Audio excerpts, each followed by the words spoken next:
අයිබන්දු එපතේ ආරම්භ එකතු වෙලා ඉන්නේ අත්මාසර්ගේ කෙමිස්ට්‍රි පන්තියේ YouTube channel එකේ සමතුලිතතාවය පස්වෙනි කොටසත් එක්ක. ඉතින් මම මේ කොටසේදී විශේෂයෙන්ම කතා කරන්න බලාපොරොත්තු වෙන්නේ හතරවෙනි කොටසේදී දීපු homework වලට පිළිතුරු discussion එක. ඉතින් මම බලාපොරොත්තු වෙනවා මම හිතනවා ඔයාලා ඒ homework වලට උත්තර ලියාගෙන මේ කොටසත් එක්ක එකතු වෙනවා ඇති කියලා. ඉතින් කවුරු හරි කෙනෙක් ඉස්ලාම වතාවට මේ කොටසත් එක්ක එකතු වෙනවා නම් එහෙම සහ සමතුලිතතාවය මීට කලින් ඉගෙනගෙන නැත්නම් එහෙම අනිවාර්යයෙන්ම සමතුලිතතාවයේ අපි ඉදිරිපත් කරපු සියලුම කොටස් මුලින් ඉඳලා අධ්‍යයනය කරලා මේ කොටසත් එක්ක එකතු වෙන්න. එතකොට ඔයාලට සමතුලිතතාවය ගොඩක් හොඳ අවබෝධයකට එන්න පුළුවන් වෙයි. හොඳයි. එහෙම නැත්නම් එහෙම මම ප්‍රශ්නේ ඉතාම කෙටියෙන් බෝඩ් එකේ ලියනවා. ඉතින් සම්පූර්ණ ප්‍රශ්න මම බෝඩ් එකේ ලියන්නේ නැහැ. ඉතින් ඔයාලට පුළුවන් ඊට කලින් දාන ප්‍රශ්නේ ආපහු හොඳට ලියාගෙන ඒ ප්‍රශ්නෙට උත්තරේ ලියලා ඩිස්කෂන් එකත් එක්ක එකතු වෙන්න.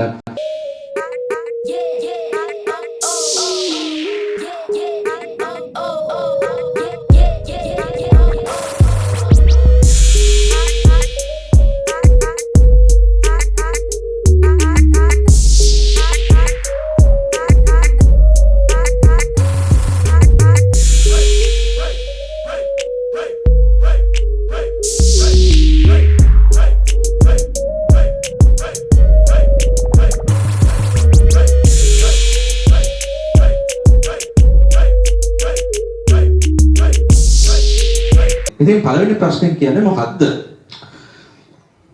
මේකෙදි කියනවා 2A වලින් B සහ C හැදෙනවා කියලා. ඉතින් භෞතික අවස්ථාව නම් ඒකේ දීලා තියෙන්නේ නැතුව ඉතින් අපි ඒක වායු කියලා මම මෙතෙන්දී දානවා. හරි භෞතික අවස්ථාව වායු කියලා හිතන්නකෝ. මේකේ සමතුලිතතා නියතය දීලා තියෙනවා 2 වැඩි කිරීම 10 ඍණ 3යි කියලා ඒකයක් නැහැ. සලකන අවස්ථාවකදී සාන්ද්‍රණ දීලා තියෙනවා A වල B වල C වල තුන් දෙනාගේම සාන්ද්‍රණ 3 වැඩි කිරීම 10 ඍණ 4 බැගින් වෙනවා කියලා. ඉතින් අපෙන් අහනවා ප්‍රශ්න විදිහට මෙන්න මේ ප්‍රතික්‍රියාව සමතුලිතතාවයේ තියනවද නැද්ද සහ සමතුලිතතාවයේ නැත්නම් එහෙම සමතුලිතතාවය ඇති කර ගැනීම සඳහා කුමන දිශාවට ප්‍රතික්‍රියාව නැඹුරු වේද කියලා අපෙන් අහනවා. ඉතින් අපි ඉස්සල්ලාම මේ જાතිය ගානකදී QC හොයාගන්න ඕනේ. QC සමානයි QC සඳහා මම ප්‍රකාශනය ලියනවා B වල සාන්ද්‍රණය වැඩි කිරීම C වල සාන්ද්‍රණය බෙදීම A වල සාන්ද්‍රණය දෙකේ බලය. එතන මම මෙතන T කියලා දානවා. ඒ කියන්නේ සමතුලිතතාවයට පත් වෙලාද නැද්ද කියලා අපි දන්නේ නැහැ. නමුත් සලකන කාලයකදී. එතන QC වලට අපි ආදේශ කරලා බලමු සාන්ද්‍රණ සඳහා අගයන් 3 වැඩි කිරීම 10 ඍණ 4යි. වැඩි කිරීම 3 වැඩි කිරීම 10 ඍණ 4යි. ඉතින් හොඳට මතක තියාගන්න මේක ඩිස්කෂන් එකක් නිසා මම සම්පූර්ණයෙන්ම ලියන්නේ නැහැ. මාකින් ස්කීම් එකේ ලකුණු දෙන අනුපිළිවෙලටම හැබැයි මතක තියාගන්න හොඳට ඕගොල්ලෝ මේ විදිහට ඉලක්කම් ලියනකොට අනිවාර්යයෙන්ම ඒකක ආදේශ කරන්නම ඕනේ. එතකොට ඒ වල සාන්ද්‍රණය 3 වැඩි කිරීම 10 ඍණ 4යි. ඒකේ වර්ගය. ඒකේ වර්ගය කියන්නේ මම ඒකම ලියනවා තවතාවක් 3 වැඩි කිරීම 10 ඍණ 4යි. ඉතින් ඔයාලට පේනවා QC වලට එන අගය මේක ඔක්කොම සුළු වෙලා යනවා QC සමානයි 1යි කියලා. හොඳයි අපි බලමු දෙවෙනි ගාන.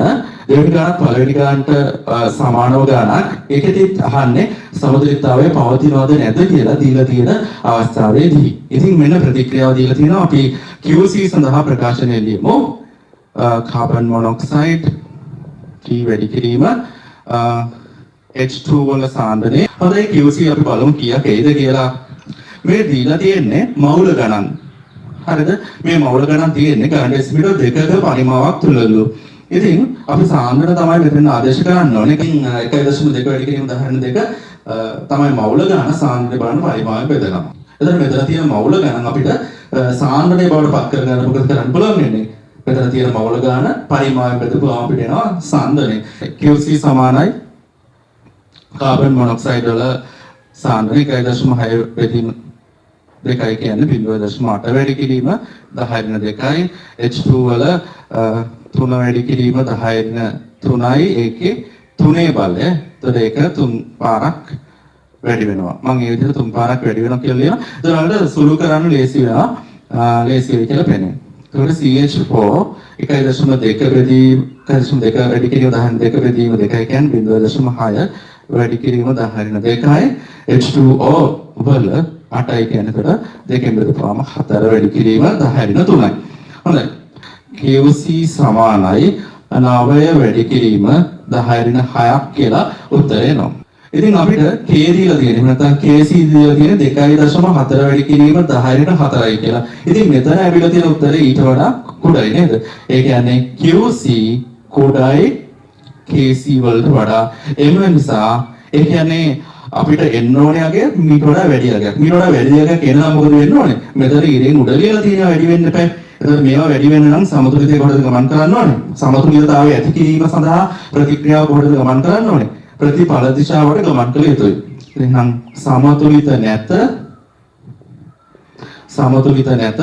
සමතුලිතයේ ඇති කිරීම සඳහා ප්‍රතිඵල දෙසට ගමන් කළ යුතුයි. මේ තමයි දෙවෙනි ප්‍රශ්නෙට උත්තරේ. හරි නේද? හොඳයි අපි බලමු ඊළඟට තුන්වෙනි ගාන. තුන්වෙනි ගානත් අර කලින් ගාන වගේ මේකක්. එතකොට මේකෙත් අහනවා සමතුලිතද නැද්ද කියලා. සමතුලිත නැත්නම් සමතුලිතයේ ඇති කිරීම සඳහා ප්‍රතික්‍රියාව කුමන දිශාවට දකුණටද වමටද ගමන් කරන්න කියලා. එහෙම නැත්නම් ප්‍රතිඵල දිශාවටද ප්‍රතික්‍රියක දිශාවටද ගමන් කරන්න කියලා. මේකේ K දීලා තියෙනවා KC දීලා තියෙනවා සමතුලිතතා නියතය. ඉතින් සලකන අවස්ථාවකදී මවුල ගණන් ටික දීලා තියෙනවා. ඉතින් අපි මොකද කරන්න ඕනේ? QC හොයන්න ඕනේ. ඒකට QC සමානයි ඇමෝනියා වල සාන්ද්‍රණයේ දෙකේ බලය බෙදීම T කාලයකදී නයිට්‍රජන් සාන්ද්‍රණය වැඩි කිරීම හයිඩ්‍රජන් වායුවේ සාන්ද්‍රණය 3 බලය. හරි. මේ දීලා තියෙන එතකොට මවුල ගණන්. එතකොට මේ මවුල ගණන් අපි සාන්ද්‍රණය බවට පත් කර ගන්න ඕනේ මේ පයි භාගයෙන් බෙදලා. එතකොට මේක 20න් බෙදපුවම කීයක් එනවද? දෙකෙන් බෙදුවොත් එහෙම 0.75යි. ඒක ආපහු 10න් බෙදුවොත් එහෙම 0.075යි. නේද? 20න් බෙදලා ගන්න පුළුවන්. එතකොට දෙක බෙදීම 20යි කියන්නේ කීයද? දෙකට දෙක ඒවා 1යි. එක බෙදීම 10 කියන්නේ 0.1යි. එතකොට 8 බෙදීම 20යි කියන්නේ 8ට 20 ඒවා නෑ 0.80ට 20 ඒවා 4යි. 0.4යි. හොඳයි. ඔන්න අපි සාන්ද්‍රණ ටික හොයාගත්තා. එහෙනම් QC සඳහා අපි ආදේශ කරමු ඇමෝනියා වල සාන්ද්‍රණය 0.4යි. 0.4 ඒවා 2යි. 0.4 වැඩි කිරීම 0.4. නයිට්‍රජන් වල සාන්ද්‍රණය 0.075. හොඳයි QC වලට එනවා 2.1 වැඩි කිරීම 10.4යි කියලා. මේ දීලා තියෙන ඒකක වලින්ම තමයි එන්නේ. ඉතින් QC වල අගය KC ට සමාන නැහැ. එහෙනම් මේක සමතුලිත නැත. QC අසමානයි KC. එම නිසා සමතුලිත නැත. එහෙනම් තව දෙයක් QC කියන එක විශාලයි KC ට වඩා මෙතෙන්දී. ඒ කියන්නේ මේ බලන්නකො KC 1.4 වැඩි කිරීම 10.2යි QC අපිට ආයේ 2.1 වැඩි කිරීම 10.4යි. ඒ කියන්නේ මේක ලොකු වැඩි. QC ලොකුයි. එහෙනම් අපිට තියෙන්න ඕන ප්‍රමාණයට වඩා සමතුලිත විට තියෙන්න ඕන ප්‍රමාණයට වඩා වැඩිපුර ඇමෝනියක් තියෙනවා ඇති. ඉතින් සමතුලිතය ඇති කිරීම සඳහා මොකද වෙන්නේ? ප්‍රතික්‍රියාව ප්‍රතික්‍රියක දෙසට ගමන් කරනවා. එහෙනම් QC විශාලයි KC නිසා සමතුලිතය ඇති කිරීම සඳහා ප්‍රතික්‍රියාව ප්‍රතික්‍රියක දෙසට ගමන් කරයි. එහෙම නැත්නම් සමතුලිතය ඇති කිරීම සඳහා ප්‍රතික්‍රියාව වමට ගමන් කරයි. හරි නේද? තේරුණාද? ඒ තමයි තුන්වෙනි ගාන. හොඳයි ඊළඟට බලමු අපි හතරවෙනි ගාන. ඉතින් මේ ගානම අපි පහුගිය කොටසකදී සාකච්ඡා කරා කියලා ඔයාලට දැනෙන්නේ නැති හැබැයි මේකේ දෙවෙනි කොටසේදී තවත් විශේෂ දෙයක් එකතු වෙනවා. ඉතින් මම මේක සම්පූර්ණයෙන්ම මේ ගාන එතකොට පළවෙනි කොටස සම්පූර්ණයෙන්ම හදන්න බලාපොරොත්තු වෙන්නේ නැහැ. දෙවෙනි කොටසට තමයි වැඩි අවධානයක් යොමු කරන්න බලාපොරොත්තු වෙන්නේ. හරි. මේකෙදී සමස්තයක් විදිහට දීලා තියෙනවා මෙන්න ප්‍රතික්‍රියාව හයිඩ්‍රජන් ආරම්භක මවුල I2 ආරම්භක මවුල 1යි මවුල කියලා දීලා තියෙනවා. සමතුලිතතාව නියතේ 64යි කියලා දීලා තියෙනවා. හරිද? එතකොට අපි පළවෙනි ප්‍රශ්නයෙන් අහන්නේ සමතුලිතතාවයේ ඇතිවන විට හයිඩ්‍රජන් අයඩින් සහ HI මවුල ගණන් මොනවද සහ සාන්ද්‍රණ මොනවද කියලා. ඉතින් අපි මේ ගණන් පහුගිය කොටසකදී හදලා තියෙන නිසා මම නැවත වතාවක් හදන්න යන්නේ. ඉතින් කවුරු හරි කෙනෙක් අලුතෙන් එකතු වෙනවා නම් එහෙම පහුගිය කොටස් ටික බලන්න අනිවාර්යයෙන්ම ඔයාලට මේ ගණන් හම්බ වෙයි හදන විදිය ඉගෙන ගන්න පුළුවන් වෙයි. හරි. හොඳයි පළවෙනි කොටසට උත්තර මෙන්න මේ විදිහට අපිට ලැබුණා. හයිඩ්‍රජන් සහ අයඩින් මවුල ගණන් දෙකම සමානයි 0.2යි කියලා. HCl මවුල ගණන් 1.6යි කියලා. එතකොට මේ දෙන්නගේ සාන්ද්‍රණය 0.02යි. HCl ගේ සාන්ද්‍රණය 0.16 කියලා අපිට ලැබුණා.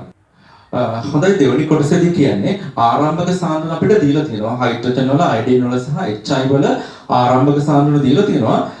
මෙන්න මේ විදිහට සමතුලිත විඩ සාන්ද්‍රණ දැන් කීයද කියලා අහනවා. ඉතින් මම හිතනවා මෙතන x කියලා ප්‍රමාණයක් සාන්ද්‍රණයක් ප්‍රතික්‍රියා කරනවා.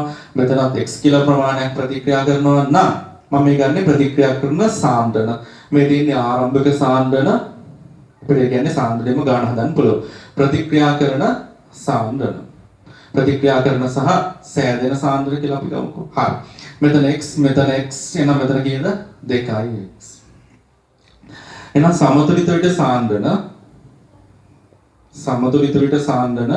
අපිට කියන්න පුළුවන් මෙතන 0.0.06 ඍණ x මෙතන 0.0.04 ඍණ x මෙතන 0.02 හොඳට මතක තියාගන්න 2x දැන් හැදුනා නම් මේ ටික එකතු වෙන්න ඕනේ දාන 2x කියලා. හරි එහෙනම් KC සඳහා ප්‍රකාශනය අපි ලියලා බලමු. මේ x තමයි දැන් අපි හොයාගන්න ඕනේ. ඒතර HI වල සාන්ද්‍රණය දෙකේ බල බෙදීම අයඩින් වල හරි ඉලක්කම් ආදේශ කරපුවාම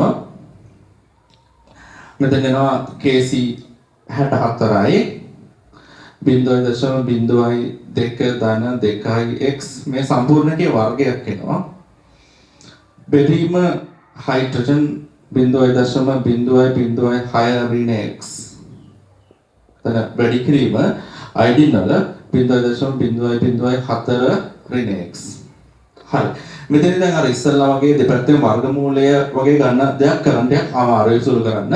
ඉතින් ඒකින්ද මේක වර්ගජ සමීකරණයක් බවට පත් කරගෙන තමයි අපිට x හොයන්න වෙන්නේ. හොඳයි අපිට මේක සුළු කරපුවම තවදුරටත් අපිට මෙන්න මේ වගේ සමීකරණයක් හදාගන්න පුළුවන්. එතකොට මේ සමීකරණය මොන වගේ එකක්ද? ax වර්ගය දන bx දන c සමානයි බිඳු ආකාරයේ සමීකරණයක්. ඔයාලා මතකද මේක අර සාමාන්‍ය පෙළ කාලේ එහෙම ඉගෙන ගත්තා. මේ වගේ සමීකරණයක් આવත් එහෙම කොහොමද x හොයන්නේ කියලා. එක ක්‍රමයක් තමයි සාධක හොයලා කරන එක. අනිත් එක තමයි වර්ගපූර්ණ ක්‍රමය. හරි. ඉතින් මේ සමීකරණයට ආදේශ කරලා අපිට පුළුවන් x හොයාගන්න. ටිකක් සංකීර්ණ සුළු කිරීමක් තමයි. ඒකට අපිට මේක සුළු කරන්න වෙනවා x හොයන්න නම්. ඉතින් ඔයාලා සුළු කරලා බලන්න උත්තරේ කීයක් එනවද කියලා. මම එකපාරටම සුළු කරපු උත්තරේ දාන්නම් x සමානයි මෙතන එන්න පුළුවන් ඔයාලා දන්නවා මේ වගේ සමීකරණයකදී x වලට උත්තර දෙකක් එනවා. x සමානයි 0.01 කියලා එක උත්තරයක් එනවා. එතකොට මොකද ඒකකේ මවුල ඝන ඩෙසිමීටරයට. හොඳයි අනිත් උත්තරේ විදිහට එනවා අපිට මේක හෝ x සමානයි 0.02 මවුල ඝන ඩෙසිමීටරයට කියලා එනවා. ඉතින් මේ ගාන හදලා මට සමහර ළමයි ඇහුවා කෝල් කරලා සර් මේකට උත්තර දෙකක් එනවනේ කොහොමද මොකක්ද හරි උත්තරේ කියලා. ඉතින් මම කොහොමද ඩිස්කෂන් එක කරනවා අතර බලන්න කියලා. හොඳයි එහෙනම් ඒගොල්ලොත් එක්ක බලන්න සියලු දෙනාම මෙතන උත්තර දෙකෙන් කොයි උත්තරේද අපි තෝරගන්නේ. මෙතන ඉන උත්තරයක් ආව නම් එහෙම බැරි වෙලාවත් එහෙම ඒකේ අදහස තමයි සමතුලිතය අපි සලකන දිශාවට නෙවෙයි ප්‍රතික්‍රියාව ගමන් කරලා තියෙන්නේ. ඒ කියන්නේ අනිත් පැත්තට. දැන් අපි සැලකුවේ ප්‍රතිඵල හැදෙනවා කියලානේ. ඍණ උත්තරයක් ආව නම් එහෙම x වලට ඇත්තටම වෙලා තියෙන්නේ ප්‍රතික්‍රියාව ප්‍රතිඵල දෙසට නෙවෙයි ගමන් කරලා තියෙන්නේ ප්‍රතික්‍රියක දෙසට. නමුත් එහෙම දෙයක් මෙතෙන්දි වෙලා නැහැ. දෙකම උත්තර ධන උත්තර දෙකක් අපිට ඇවිල්ලා තියෙන්නේ. බලන්න මේ උත්තර දිහා. මෙතෙන්දි x කියලා ගත්තේ අපි වැයවන හයිඩ්‍රජන් සාන්ද්‍රණය. එතකොට 0.01 කියලා ආපු උත්තරේ අපිට බාර ගන්න බෑ. ඒකට හේතුව තමයි ආරම්භයේදී තියෙන්නේ 0.06යි සාන්ද්‍රණය. ඉතින් තියෙන ගාන පොඩ වැය වෙන්න බෑනේ. ඒකද මේ උත්තරේ ගන්න බෑ. එහෙනම් x වලට ගන්න පුළුවන් උත්තරේ 0.02. එතකොට මෙතන එනවා සමතුලිත විට සාන්ද්‍රණය මේකෙන් 0.02ක් අඩු කරපුවාම 0.04යි කියලා. එතකොට මෙතනින් එනවා 0.02 කියලා සමතුලිත විට HI සාන්ද්‍රණය අපිට එනවා 0.02 දන 2x. 2x කියන්නේ 0.04යි. එතකොට 0.02යි කියලා. හරි නේද? ඉතින් මෙන්න මේ උත්තර ටික තමයි එන්න ඕනේ සමතුලිත විට සාන්ද්‍රණ විදිහට. මම හිතනවා දැන් ඔයාලා හැමෝටම තේරෙන්නේ නැති කොහොමද මේ ಜಾති ගණක් හදන්නේ කියලා. හොඳයි අපි බලමු ඊළඟ ගාන පස්වෙනි ගාන මේක පීඩන ආශ්‍රිත ගානක්. එතකොට මවුල ගානක් දීලා තියෙනවා අවසානයේදී සමතුලිත විට මුළු පීඩනයක් දීලා තියෙනවා. ඉතින් මේ ගාන හදාන ක්‍රම කීපයක් තියෙන්න පුළුවන්. ඉතින් මම හදනවා ඉස්සල්ලාම මෙන්න මේ විදිහට. දැන් කොහොමද අපි මේකේ KP හොයන්නේ මේකේ KC හොයන්නේ. KP හොයන්න නම් සමතුලිත විට ආංශික පීඩන ටික දැනගෙන ඉන්න ඕනේ. ඉතින් මම ඉස්සල්ලාම හදනවා මෙන්න මේ විදිහට. මෙතන මවුල ගාන දීලා තියෙනවානේ ආරම්භක මවුල ගාන. එතකොට NO2 ආරම්භයේදී නැහැනේ. එතකොට මම මෙයාගේ ආරම්භයේදී පීඩනය කීයද කියලා හොයනවා. ආරම්භයේදී උෂ්ණත්වයත් 400යි කෙල්වින්ම තමයි. ඒ 400යි කෙල්වින් වලදීම තමයි සමතුලිතතාවය කරා එළඹෙන්නේ කියලා කියන්නේ. එතකොට ආරම්භක පද්ධතියට මම දානවා PV සමාන nRT සමීකරණය. PV සමාන nRT මේක වායු පාඩුවේදී ඉගෙනගෙන තියෙනවා. අතර පීඩනය දන්නේ නැහැ. මම දාන්නේ N2O4 වලට. N2O4 වලට PV සමාන nRT. එතන පරිමාව ඝන ඩෙසිමීටර් 1යි. ඒක ඝන මීටර කරන 10/3යි 3න් වැඩි කරනවා.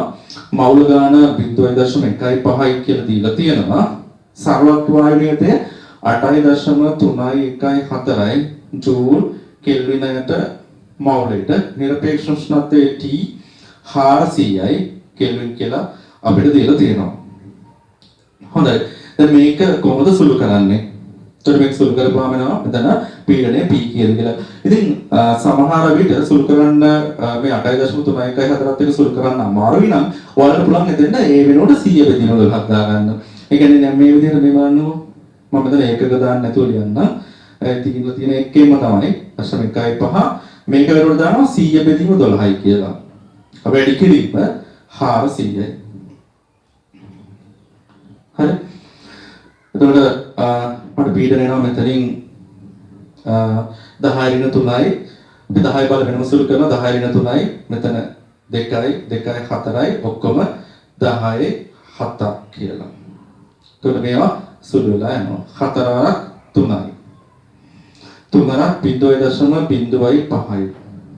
එතකොට 5 වැඩි කිරීම 10යි 5යි පැස්කල් කියලා.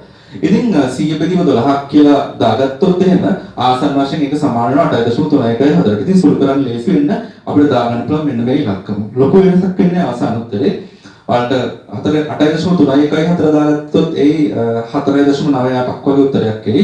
වැඩි කිරීම 10යි 5යි කියලා. එතකොට මෙතන ඇවිල්ලා තියෙන 5 වැඩි කිරීම 10යි 5යි. හරි නේද?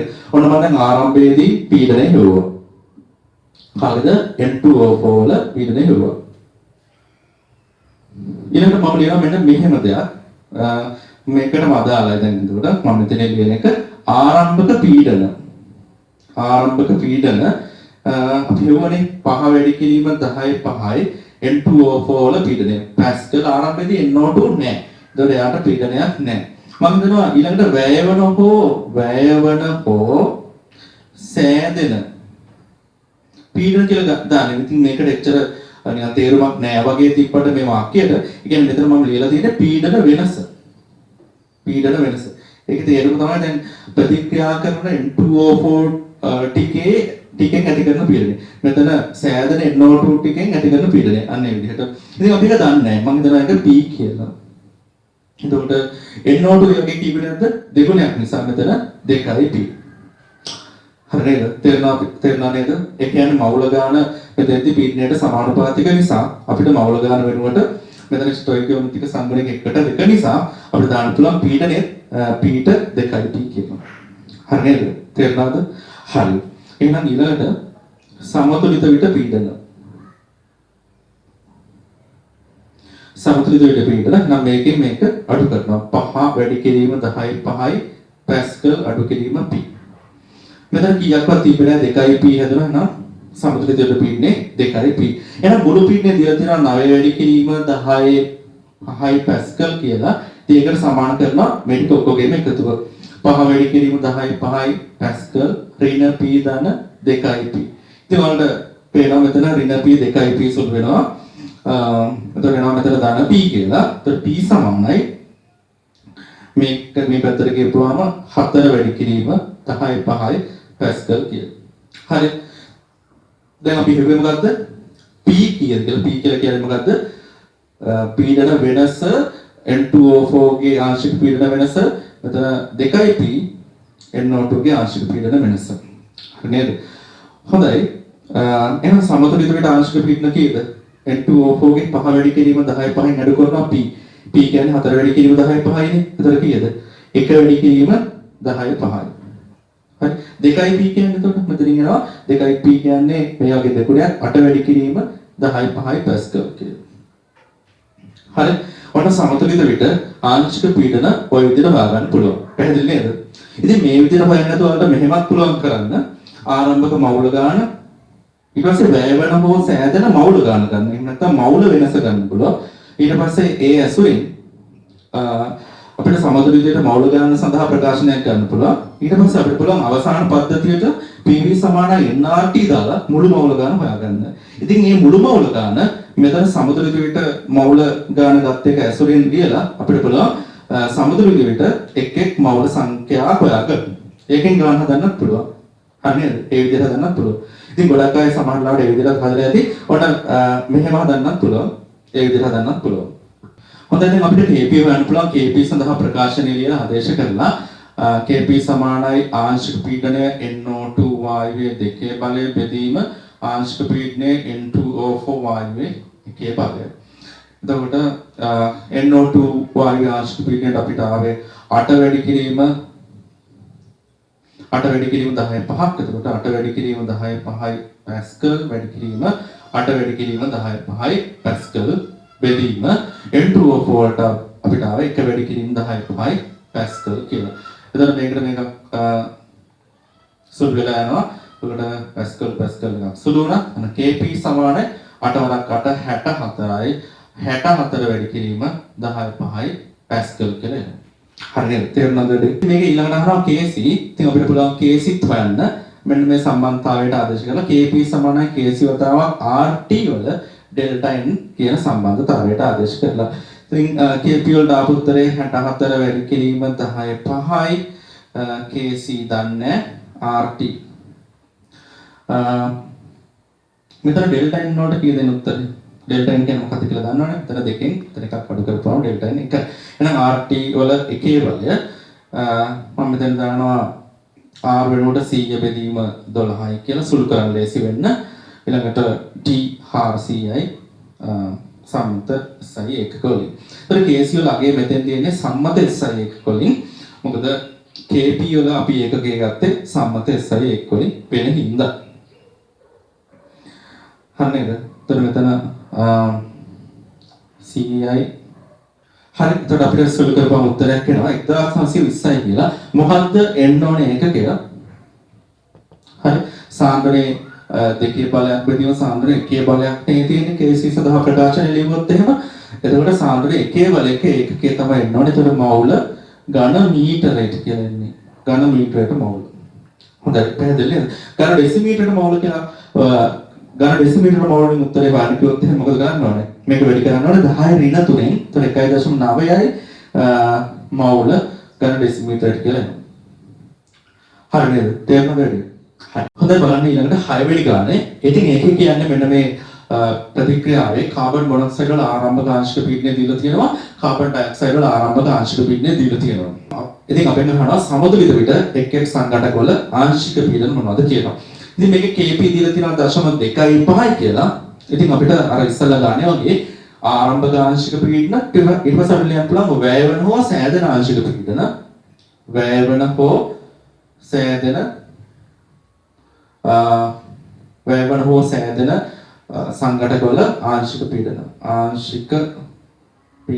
එහෙම නැත්නම් පීඩන වෙනස කියලා ගන්නත් පුළුවන් අපිට. පීඩන වෙනස. අපි මේකෙදි අදහස් කරන්නේ පීඩන වෙනස ගන්නකොට ප්‍රතික්‍රියාවක් නම් අපි සලකන්නේ වැයවනවා කියලානේ. එතකොට වැයවන ටික. ප්‍රතිඵලයක් නම් අපි සලකන්නේ සාමාන්‍යයෙන් හැදෙනවා කියලානේ. හැදෙන එක. ඉතින් මම හිතනවා මේකෙදි වැයවන කොටස වැයවන පීඩනය P කියලා. එතකොට එකට අනුපාතයෙන් හැදෙන්නේ. එතකොට හැදෙන කාබන් ඩයොක්සයිඩ් උත් Pමයි. හරි. ඉතින් අපිට පුළුවන් දැන් මේ KP සඳහා ප්‍රකාශනය ලියලා ආදේශ කරන්න KP සමානයි. අපි දන්නවා මේ ඝනවල ආංශික පීඩන පද සලකන්නේ නැති නිසා ඒවා ලියන්නේ. ආංශික පීඩනයේ කාබන් ඩයොක්සයිඩ් වල K බලය බෙදීම ආංශික පීඩනයේ කාබන් මොනොක්සයිඩ් වල. එතකොට අපි ඉලක්කම් ආදේශ කරමු KP වලට අපි ඉලක්කම් ආදේශ කරමු KP වලට 0.25 කියලා දීලා තියෙනවා. කාබන් ඩයොක්සයිඩ් වල ආතයකක් අපිට ලියන්න බැරුණා සමතුලිත විට ආංශික පීඩන. සමතුලිත වෙන ආංශික පීඩන මෙතන එතකොට 1 වැඩි කිරීම 10.5 ඍණ p මෙතන 0.5 වැඩි කිරීම 10.5 හොඳට මතක තියාගන්න මෙතන ධන p. මොකද ඒවා හැදෙනවනේ. මෙයා වැය වුණොත් මෙයා හැදෙනවා. පැහැදිලි නේද? හරි. එතකොට මෙතන ඉතින් උඩට එනවා 0.5 වැඩි කිරීම 10.5 ධන p කියලා. ඉතින් යටට එනවා 1 වැඩි කිරීම 10.5 ඍණ p කියලා. හරි. ඉතින් මේක සුළු කරලා අපිට p හොයන්න ඕනේ කීයද කියලා. හරි අපිට මේක සුළු කරපුවාම එන්නේ කීයද? ඍණ 0.2 වැඩි කිරීම 10.5 පැස්කල් කියලා. නැත්නම් 2 වැඩි කිරීම 14යි පැස්කල්. ඍණ 2 වැඩි කිරීම 14යි පැස්කල් කියලා. ඉතින් අපිට ආවේ ඍණ උත්තරයක්. අපි ඒක බාර ගන්නවද? ඉතින් අපිට ආවේ ඍණ උත්තරයක්. එයි අපිට ර්ණ උත්තරයක් ඇවිල්ලා තියෙන්නේ. දැන් අපි සලකලා තියෙන්නේ මේ p කියන කෙනා මේ වැය වෙනවා කියලානේ. හරි. කිසි ගැටලුවක් නැහැ අපිට මේ ර්ණ උත්තරේ මෙතෙන්ද ආදේශ කරලා කාබන් මොනොක්සයිඩ් ආංශික පීඩනය අපිට හොයා ගන්න පුළුවන්. සමුද්‍රිත විතර 1 වැඩි කිරීම 10.5 ඍණ කොට ඍණ p. ඍණ 2 වැඩි කිරීම 10.4යි. හරි. මේක සුළු කරපුවාම එනවා කාබන් මොනොක්සයිඩ් වල ආංශික පීඩනය කීයද කියලා. එතකොට මෙතන ඍණ ධනනේ. එතකොට මේක සුළු කරපුවාම එනවා අපිට 1.2 වැඩි කිරීම 10.5යි පැස්කල් කියලා. හරි. එතකොට ධන p. එතකොට මේක සුළු කරපුවාම අපිට එනවා p වලට 0.2 වැඩි කිරීම 10.5 දැම්මොත් එහෙම එතනින් එනවා 0.3 වැඩි කිරීම 10.5යි පැස්කල් කියලා. හරි. එහෙනම් ඇත්තටම මොකද වෙලා තියෙන්නේ? බලන්නකෝ ආරම්භක කාබන් ඩයොක්සයිඩ් වල ආංශික පීඩනයට වඩා දැන් ආංශික පීඩනය අඩු වෙලා තියෙන්නේ. ආරම්භයේදී කාබන් මොනොක්සයිඩ් වල ආංශික පීඩනයට වඩා දැන් ආංශික පීඩනය වැඩි වෙලා තියෙන්නේ. එහෙනම් ඇත්තටම ප්‍රතික්‍රියාව කොහොමද ගමන් කරලා තියෙන්නේ? සමතුලිතය ඇතිවීම සඳහා ඇත්තටම ප්‍රතික්‍රියාව ගමන් කරලා තියෙන්නේ ප්‍රතිඵල සිට ප්‍රතික්‍රියක දක්වා තමයි ගමන් කරලා තියෙන්නේ. හොඳයි. තේරුණා නේද? වැඩි ඔන්න ඔය විදිහට අපිට සමතුලිත විට ආංශික පීඩන මේ ගානේ හොයන්න පුළුවන්. හරි නේද? හොඳයි අපි ඊළඟට බලමු 7 වෙනි ගාන කොහොමද දීලා තියෙන්නේ. ඉතින් මෙන්න තමයි ඔයගොල්ලෝගේ 7 වෙනි ගාන. මෙන්න දීලා තියෙන ප්‍රතික්‍රියාව KC සමතුලිතතා නියතය දීලා තියෙනවා. තා විශාල අගයක් මේක 9.6 වැඩි කියන 10 18ක්. ආරම්භක සාන්ද්‍රණය දීලා තියෙනවා හයිඩ්‍රජන් සහ එතීන් වෙනවා සමතුලිත විට එක සංගණක වල සාන්ද්‍රණ මොනවද කියලා. හොඳයි. අපල මේ වගේ ගානක් කොහොමද හදන්නේ කියලා. සාමාන්‍ය හදන විදිහට හදන්න ගියොත් එහෙම කොහොමද වැඩි කරන්නේ? සාන්ද්‍රණ වෙනස එහෙම නැත්නම් වැයවන හෝ සෑදෙන සාන්ද්‍රණ කියලා ගත්තොත් එහෙම අපි වැයවන හෝ සෑදෙන සාන්ද්‍රණ කියලා ගත්තොත් එහෙම මෙතන මම ගන්නවා වැයවන ප්‍රමාණය මෙතන x කියලා. එහෙනම් මේකත් x කියලා ප්‍රමාණයක් වැය වෙන්න ඕනේ. මෙතන C2H6 කීයක් හැදෙන්න ඕනද? x කියලා ප්‍රමාණයක් හැදෙන්න ඕනේ. හරි. ඊට පස්සේ මම ලියනවා සමතුලිත විට සාන්ද්‍රණ. සමතුලිත විට සාන්ද්‍රණ.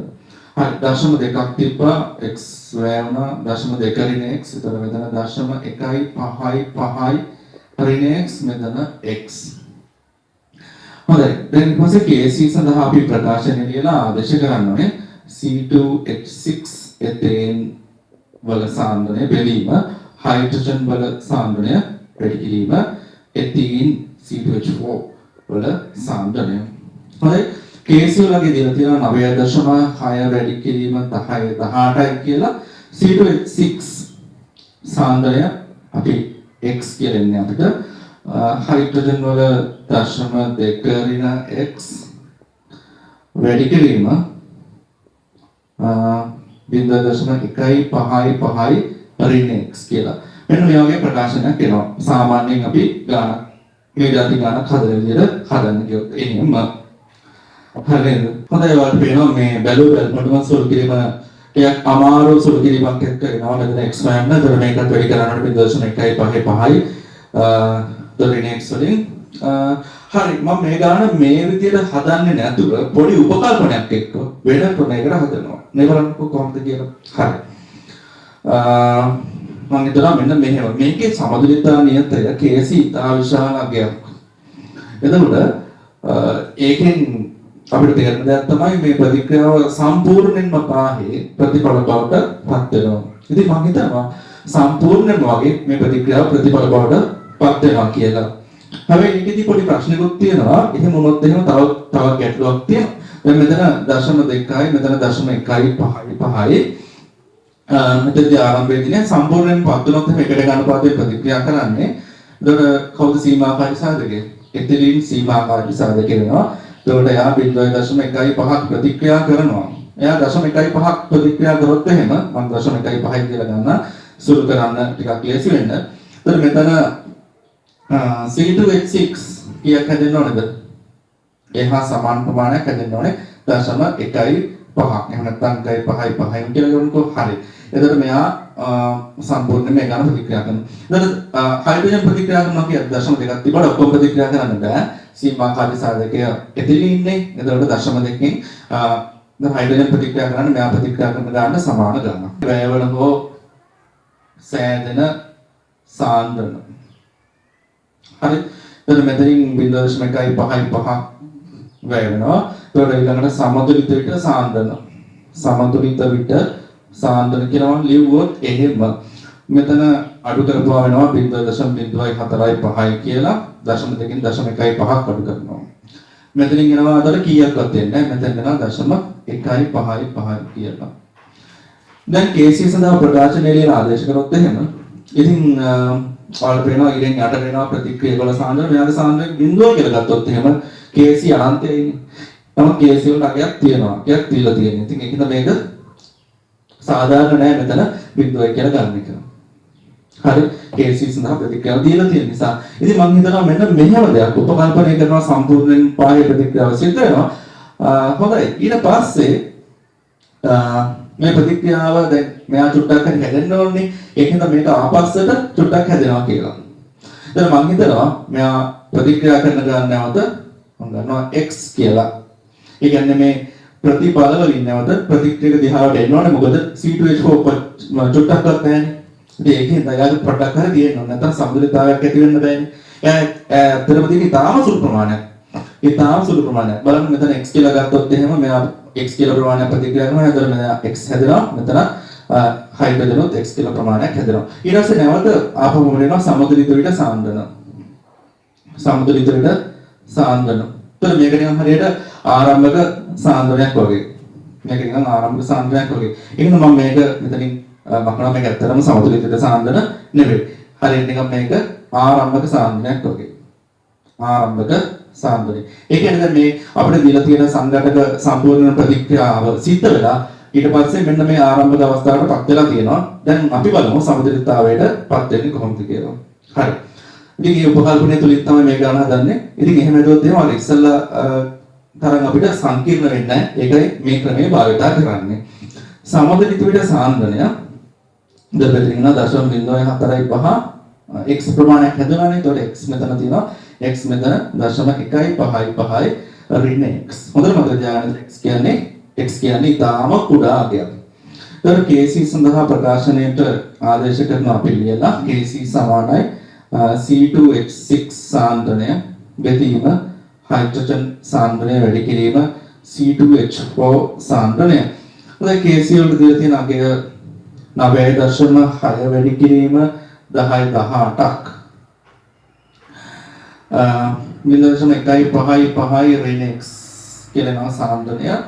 එතෙන් බල හයිඩ්‍රජන් වල සාන්ද්‍රණය 0.455 ධන x. එතීන් වල C2H4 වල සාන්ද්‍රණය x. හරිද? ඒතකොට x කියන එක ඉතා කුඩායි. x කියන්නේ ඉතා කුඩායි. ඒ නිසා කියන්නේ 0.155 ඍණ x. x කියන්නේ ඉතා කුඩායි. ඒතකොට 0.155 ඍණ x කියන එක අපිට කියන්න පුළුවන් 0.155 කියලා. ඒතකොට 9.6 ඒ උපකල්පනය තුලින්. ඒතකොට සාපේක්ෂව අඩු කරාට ලොකු වෙනසක් නෑ වගේ 0.155 කියලාම ලියනවා. ඊළඟ මෙතන 0.045 ධන x කියන එක x කියන්නේ ඉතා කුඩා අගයක් නිසා ඒක ලියනවා 0.045 කියලා. හරිද? මෙතන ගුණිතයක් තියෙනවා. ඉතින් ඒක කුඩායි කියලා අයින් කරන්න බෑ. ගුණිතයක් තියෙන්නේ. ඉතින් ඒකෙන්ද එතන x තියෙනවා. ඉතින් මේක සුළු කරන්න පුළුවන් දැන් ලේසියෙන්ම. මේක සුළු කරපුවාම x වලට එන උත්තර 3.6 වැඩි කිරීම 10 ඍණ 19යි මවුල ඝන ඩෙසිමීටර කියලා එනවා. පැහැදිලි නේද? එහෙනම් සමතුලිත විට හයිඩ්‍රජන් සාන්ද්‍රණය කීයද? 0.045යි. ධන x කියන එක ආසන්න වශයෙන් සමාන 0.045ට. එතකොට C2H6 සාන්ද්‍රණය කීයද කියලා අහුවොත් 0.015යි. ඊළඟට එතීන් සාන්ද්‍රණය කියන්නේ x වලට ආව 3.6 වැඩි කිරීම 10⁻19යි මවුල ගාන ඩෙසිමීටරට කියලා. ඔන්න අපි මේ විදිහට සමතුලිත විට සාන්ද්‍රණය හොයුවා. ඉතින් ඔයාලා හිතයි දැන් මේක සාධාරණද මෙහෙම ගත් එක කියලා. ඉතින් මේක අපිට ඔප්පු කරලා පෙන්නන්න පුළුවන්. ඉලක්කම් ආදේශ කරලා මෙන්න මේ සමතුලිතානියතේ KC වල අගේ එනවා. මෙන්න මේ ඉලක්කම් ආදේශ කරලා ලිව්වොත් එහෙම KC සඳහා ප්‍රකාශනය. හරිද? ඔයාලා කරලා බලන්න. එතන KC වලට ඉතාම ආසන්න උත්තරයක් එන 9.6 වැඩි කිරීම 10/18ට. මම හිතනවා දැන් තේරෙන්නේ නැති කියලා අපි ගෙදර වලට දුන්න රචනා ගණන් ටික. පැහැදිලි නේද? හරි. හොඳයි අපි බලමු ඊළඟට MCQ ප්‍රශ්න ටික. ඉතින් මම මේකෙදි MCQ ප්‍රශ්න ටික ඩිස්කස් කරන්න බෝඩ් එක යූස් කරන්නේ නැහැ. ඔයාලට පුළුවන් මේ විදිහටම හිතලා ඉක්මනට උත්තරේ ගන්න. ඒක නිසා තමයි මම බෝඩ් එක යූස් කරන්නේ නැත්තේ. මෙතන පළවෙනි ප්‍රශ්නේ දීලා තියෙනවා ප්‍රතික්‍රියා තුනක්. එතකොට මේ ප්‍රතික්‍රියා තුනේ සමතුලිතතා නියත ටික දීලා තියෙනවා. එතකොට අපිට පේනවා පළවෙනි ප්‍රතික්‍රියා දෙක එකතු කරපුවාම තමයි තුන්වෙනි ප්‍රතික්‍රියාව එන්නේ කියලා. එතකොට මේ පැත්තට කාබන් තියෙනවා ප්‍රතික්‍රියකයේ විදිහට තුන්වෙනි ප්‍රතික්‍රියාවේ. එතකොට ප්‍රතිඵල විදිහට කාබන් ඩයොක්සයිඩ් තියෙනවා. එතකොට 1 2 එකතු කරපුවාම භාගයක් O2 එකතු වෙලා O2 හැදිලා තියෙනවා. කාබන් මොනොක්සයිඩ් සූළු වෙලා තියෙනවා. එතකොට පළවෙනි ප්‍රතික්‍රියාව දෙක එකතුවෙන් තුන්වෙනි ප්‍රතික්‍රියාව එන නිසා තුන්වෙනි ප්‍රතික්‍රියාවේ සමතුලිතතා නියතයේ K3 එනවා පළවෙනි ප්‍රතික්‍රියා දෙකේ සමතුලිතතා නියත දෙකේ ගුණිතෙන්. එතකොට K3 සමානයි K1 වැඩි කිරීම K2 කියලා එනවා. එහෙනම් උත්තරේ විදිහට අපිට ගන්න පුළුවන් තුන්වෙනි උත්තරේ. හරි නේද? තේරුණාද වැඩි? හොඳයි අපි දෙවෙනි ප්‍රශ්නෙට ගියොත් එහෙම ඒකේ ප්‍රතික්‍රියා තුනක් දීලා තියෙනවා. පළවෙනි දීලා තියෙන්නේ සමතුලිතතා නියතේ Kp. එතකොට පළවෙනි ප්‍රතික්‍රියා දෙක එකතු කරපුවාම තුන්වෙනි ප්‍රතික්‍රියාව නම් ලැබෙන්නේ නැහැ. එතකොට මොකද කරලා තියෙන්නේ? බලන්නකෝ. පළවෙනි ප්‍රතික්‍රියාවට මේකෙදි කරලා තියෙන්නේ දෙවෙනි ප්‍රතික්‍රියාවේ පසු ප්‍රතික්‍රියාව එකතු කරලා තියෙන්නේ. බලන්නකෝ. එතකොට දෙවෙනි ප්‍රතික්‍රියාවේ පසු ප්‍රතික්‍රියාව ගත්තොත් එහෙම හයිඩ්‍රජන් එනවා ප්‍රතික්‍රියක විදිහට. එතකොට පළවෙනි ප්‍රතික්‍රියාවට එකතු කරලා තියෙනවා දෙවෙනි ප්‍රතික්‍රියාවේ පසු ප්‍රතික්‍රියාව. දෙවෙනි ප්‍රතික්‍රියාවේ පසු ප්‍රතික්‍රියාවේ සමතුලිතතා නියතය මොකක්ද එතකොට? දෙවෙනි ප්‍රතික්‍රියාවේ සමතුලිතතා නියතය K2යි කියලා අපිට දීලා තියෙනවා. ඒකේ පසු ප්‍රතික්‍රියාවේ සමතුලිතතා නියතය 1ට K2යි. එතකොට පළවෙනි ප්‍රතික්‍රියාවයි දෙවෙනි ප්‍රතික්‍රියාවේ පසු ප්‍රතික්‍රියාවයි එකතු කරපුවාම තුන්වෙනි ප්‍රතික්‍රියාව ලැබෙන නිසා පළවෙනි ප්‍රතික්‍රියාවේ සමතුලිතතා නියතය දෙවෙනි ප්‍රතික්‍රියාවේ සමතුලිතතා නියතේ 1ට අගයෙන් වැඩි කරපුවාම තුන්වෙනි ප්‍රතික්‍රියාවේ සමතුලිතතා නියතේ ලැබෙනවා. ඒතර ලේසියම උත්තරය අපිට ගන්න පුළුවන්. තුන්වෙනි ප්‍රතික්‍රියාවේ දීලා තියෙන Kp අගය කියන එක සමාන වෙනවා K1 බෙදීම K2යි කියලා. එහෙනම් අදාළ උත්තරේ පස්වෙනි උත්තරේ විදිහට අපිට තෝරගන්න පුළුවන්. හරි නේද? හොඳයි තුන්වෙනි ප්‍රශ්නේ ගත්තොත් එහෙම ඒකේ ප්‍රතික්‍රියා දෙකක් දීලා තියෙනවා. සමතුලිතතා නියතය Kp අගය තමයි දීලා තියෙන්නේ. පළවෙනි ප්‍රතික්‍රියාව දෙකෙන් වැඩි කරලා පසු ප්‍රතික්‍රියාවෙන් තමයි දෙවෙනි ප්‍රතික්‍රියාව ලැබිලා තියෙන්නේ. ඉතින් දෙකෙන් වැඩි කරනවා කියන්නේ වර්ගය, පසු ප්‍රතික්‍රියාව කියන්නේ 1ට අගය. එතකොට K2 කියන සමතුලිතතා නියතය ලැබෙනවා. පළවෙනි ප්‍රතික්‍රියාවේ සමතුලිතතා නියතය වන K1 වර්ගයේ 1ට අගයෙන්. එතකොට K2 සමානයි 1ට K2යි කියලා උත්තරය ලැබෙනවා. එහෙනම් ඒකට එනවා පස්වෙනි උත්තරේ. හරි නේද? හොඳයි හතරවෙනි ප්‍රශ්නෙට යනකොට ඒකේ ප්‍රතික්‍රියා තුනක් දීලා තියෙනවා. සමතුලිතතා නියත K1 K2 කියලා දීලා තියෙනවා පළවෙනි ප්‍රතික්‍රියා දෙකේ. එතකොට තුන්වෙනි ප්‍රතික්‍රියාවේ සමතුලිතතා නියතය මොකක්ද කියලා අහනවා K1 සහ K2 ඇසුරෙන්. එතකොට අපිට පේනවා පැහැදිලිවම තුන්වෙනි ප්‍රතික්‍රියාව කොහොමද ලැබිලා තියෙන්නේ කියලා. පළවෙනි ප්‍රතික්‍රියාවේ තියෙනවා ප්‍රතික්‍රියක විදිහට A. එතකොට තුන්වෙනි ප්‍රතික්‍රියාවත් ප්‍රතික්‍රියක විදිහට A තියෙනවා. එතකොට මොකද කරලා තියෙන්නේ? දෙවෙනි ප්‍රතික්‍රියාවේ C තියෙනවා D තියෙනවා. එතකොට මේකෙදි කරලා තියෙන්නේ පළවෙනි ප්‍රතික්‍රියාවට එකතු කරලා තියෙනවා දෙවෙනි ප්‍රතික්‍රියාව දෙකෙන් වැඩි කරලා. එතකොට එකතු කිරීමක් කියන්නේ සමතුලිතතා නියතවල ගුණිතයෙන් ලැබෙනවා. එතකොට දෙකෙන් වැඩි කරනවා කියන්නේ වර්ගය. එතකොට පළවෙනි ප්‍රතික්‍රියාවේ සමතුලිතතා නියතය K1 වැඩි කරන්න ඕනේ දෙවෙනි ප්‍රතික්‍රියාවේ සමතුලිතතා නියතේ වර්ගයෙන්.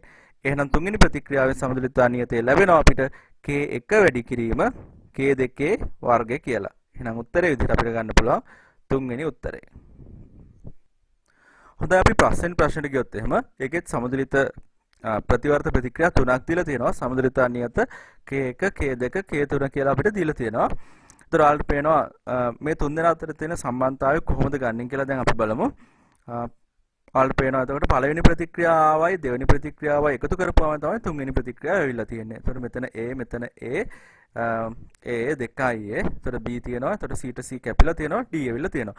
එහෙනම් පළවෙනි ප්‍රතික්‍රියා දෙකේ සමතුලිතතා නියතවල ගුණිතයෙන් තුන්වෙනි ප්‍රතික්‍රියාවේ සමතුලිතතා නියතය ලැබෙනවා. එහෙනම් K3 සමානයි K1 වැඩි කිරීම K2 කියලා ලැබෙනවා. එහෙනම් උත්තරේ විදිහට අපිට තෝරගන්න පුළුවන් හතරවෙනි උත්තරේ.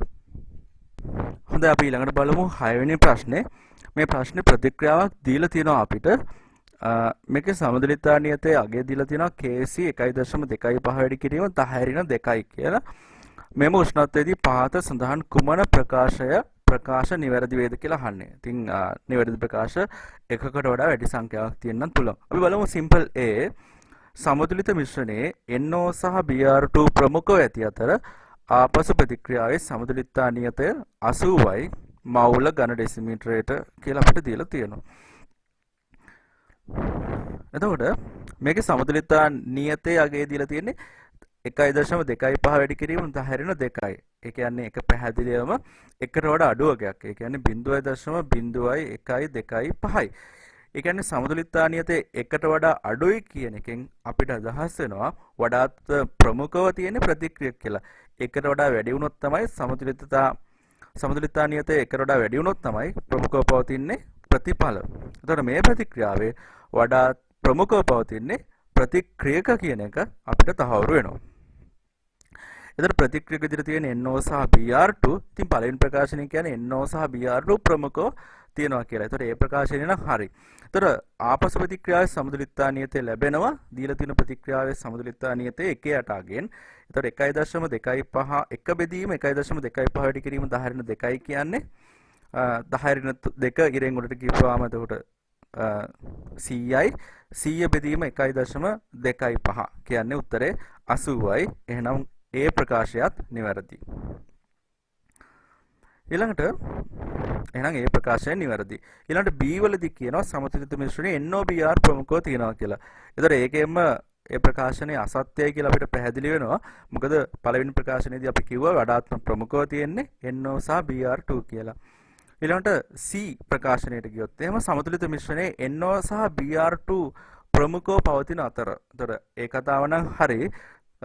ආපසු ප්‍රතික්‍රියාවේ සමතුලිතතා නියතය 1.25 වැඩි කිරීම 10/2 කියලා කියනවා. ඒතර ඒක වැරදි. මොකද ආපසු ප්‍රතික්‍රියාවේ සමතුලිතතා නියතය 80යි කියලා අපිට ඉස්සෙල්ලා ආවා. එහෙනම් C වැරදි. එතකොට අපිට දැනට මේ දක්වා හරි ප්‍රකාශ විදිහට A හම්බුණා. එතකොට B වැරදි. එතකොට C වැරදි. ඊළඟට සමතුලිත මිශ්‍රණයේ NOBr ප්‍රමුඛව පවතිනවා කියනකොට එතකොට ඒ ප්‍රකාශනයත් වැරදි. NOBr ප්‍රමුඛව පවතින්නේ නැහැ. එහෙනම් ඒ පමණක් තමයි නිවැරදි වෙන්නේ. එහෙනම් ඔයාලට ABCD ප්‍රකාශන කියන්නේ ඔයාලගේ බහුවර්ණ පේපර් එකේ ප්‍රශ්නාංක 31ත් 40ත් අතර ප්‍රශ්න ටිකට આવොත් එහෙම ඒ පමණක් නිවැරදි කියලා තමයි පිළිතුරට එන්නේ. එහෙම වුණොත් එහෙම අපිට උපදේශ අනුව ලැබෙන්නේ උත්තරේ පස්වෙනි උත්තරේ විදිහට. හරි නේද? හොඳයි එහෙනම් අපි හෝම්වර්ක් ටික ඔක්කොම සාකච්ඡා කරා. මම හිතනවා ඔයාලා වැරදි අඩුපාඩු තිබ්බනම් එහෙම හදාගන්න ඇති කියලා. මොන හරි ප්‍රශ්න තියෙනවා නම් එහෙම පල්ලෙහා තියෙන කමෙන්ට් සෙක්ෂන් එකේ දාන්න. එහෙනම් අපි සමතුලිතතාවය 6 වෙනි කොටසෙන් හම්බෙන බලාපොරොත්තුෙන් අද සමගමු. සියලු දෙනාටම සුබ දවසක්.